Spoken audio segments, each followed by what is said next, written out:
we talked about the play account, but you need to know the simplified way to do it because I know I've heard that all of that sounded way too overwhelming, Aimee. I'm never going to do it. So let's talk about the simplified way to do your play account. Here we go.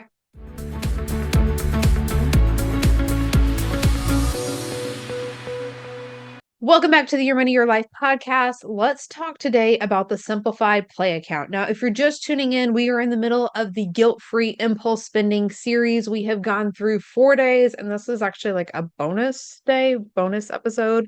First day, of course, we talked about what impulse spending is and why we do it.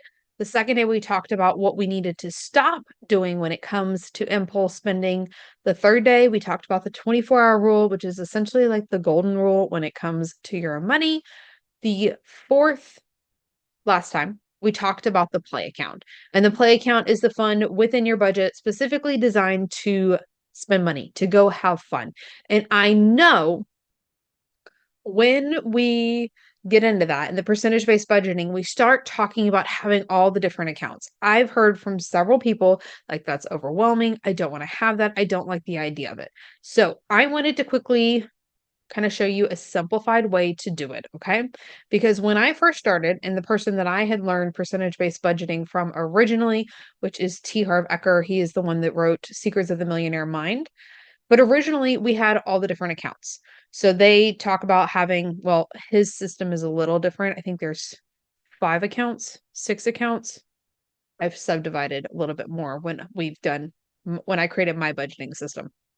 But he tells you to have different accounts, put money in the different accounts. And the reason for that is because so many of us try to bank account budget balancing. Yep, we'll call it that. And it just doesn't work in that regard because, well, it does work in that regard because you have your money separated. But I totally get that it can be overwhelming. So when we first started this with the play account, what I did is we had a play fund. And my blow money and like the family blow money, like the dining out, the fun money, those things was in the account.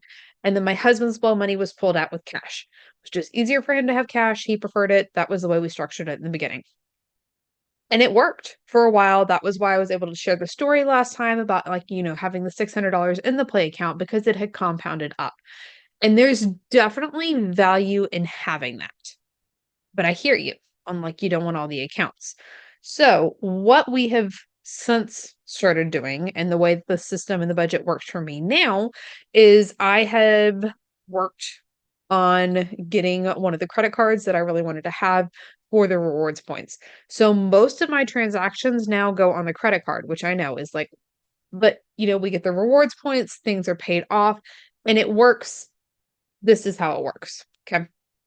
So we use a budget tracking system to track our expenses, right? I use and love YNAB. You need a budget. I'll put the link in the show notes if you want to check it out. Get an affiliate link for a free 32-day trial, I think it is. But within YNAB, we have the different categories. So the broad categories within the budget tracker, which is the same thing I put on the Excel spreadsheet, but the YNAB has like the categories, everything is auto pulled and it's very quick to look at.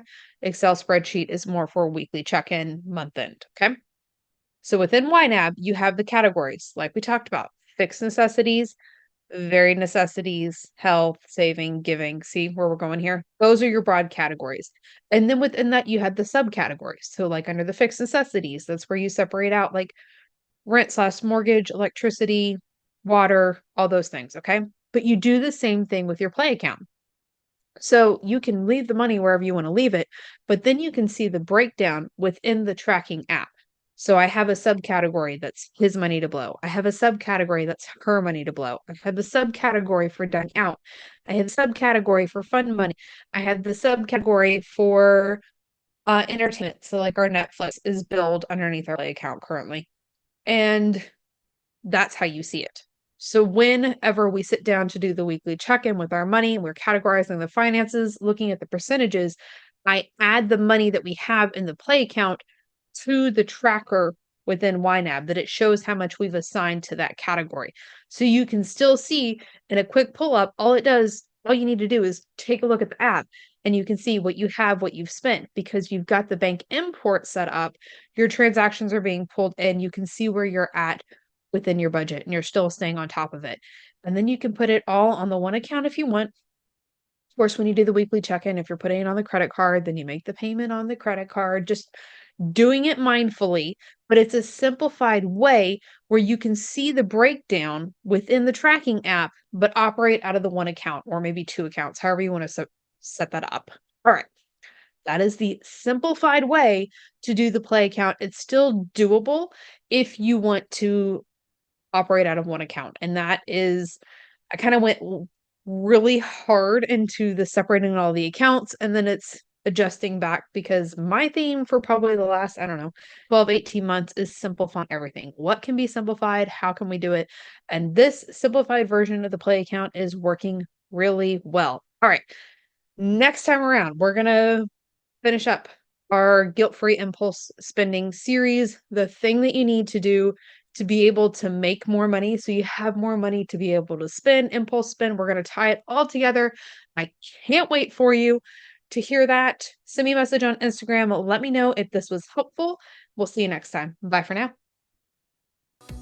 If you're struggling with shame and guilt around your finances, whether it's debt, impulse spending, mistakes from the past, or the fact that you still haven't hit your income goal, then it's time for you to work with me.